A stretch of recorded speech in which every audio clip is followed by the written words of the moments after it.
For years, technology has played a significant role in the way we lead our day-to-day lives. Every one of us carries a gallery of different versions of ourselves, whether that's on group chats with family or friends, on Instagram, on TikTok, on Snapchat. But which one is the real version of you? Every notification, every camera lens, every group re-encounter offers us a chance to connect. But it also poses the question of who we are in those connections. I'm recording this talk all the way from South Africa, thousands of miles from where you're watching me now in London.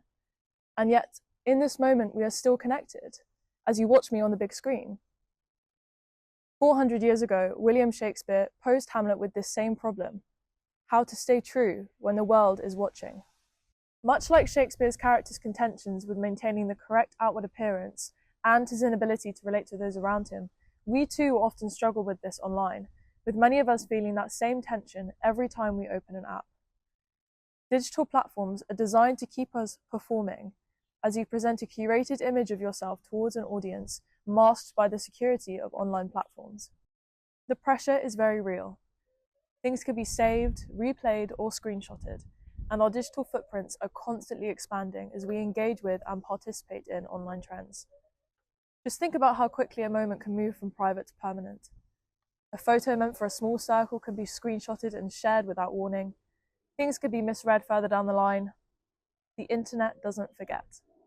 These performances shape identity itself, as we are tempted to think of ourselves as a brand and not a person.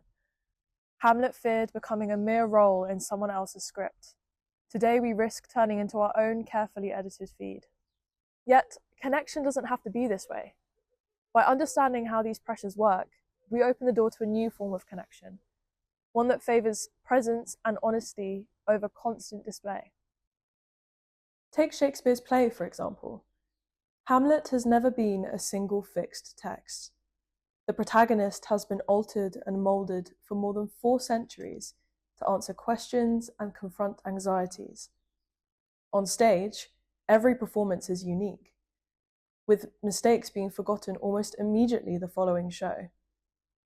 These live moments create a fleeting yet intimate connection, existing only in our memory.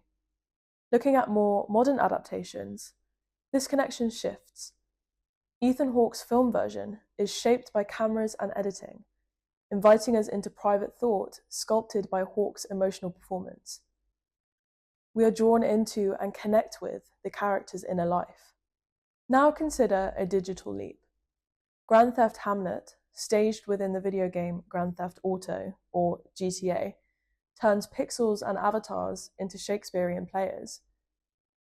Travelling further and further away from the Globe Theatre, this rendition proves how identity can be recoded and re-experienced in virtual spaces where geography and time zones barely matter. In a way, I'm doing something similar at this moment. By filming this talk, I'm offering up a digital self, not the one you would meet in person, but a version created through camera and lenses, editing software, and the live connection of streaming. What can we take from this mode of thinking? And how can we stay more connected with each other in more authentic and less performative ways? A good place to start is pausing before posting. In an environment built for speed, where a snap or story can travel the world in seconds, stopping to ask, why am I sharing this? What does it say about me? Can feel small, but it's more powerful than you think. The second step is to value unrecorded time. A phone-free walk, a game of sport, or a late-night talk with a friend become moments that build a deeper connection with those around us.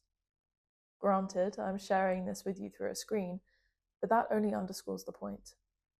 Technology itself isn't the problem. Used intentionally, it can amplify meaningful exchange rather than replacing it. Performance can be authentic. Hamlet has shown us that by adopting different roles, we are engaging with the various aspects of being human. Switching between different versions of ourselves at home, at school, and online can mean creativity and generosity, as long as we choose those versions consciously. I began by asking who we are in our connections with one another. Perhaps the truest answer is that we are many things, most apparent in the relationships that we nurture. Whether on screen, on stage, or across oceans, real interpersonal connections form when we show up as our true, authentic self.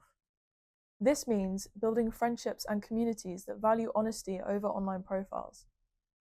Our generation has the tools to communicate across the globe in milliseconds. The harder task is to use those tools to build bonds that will last for years to come.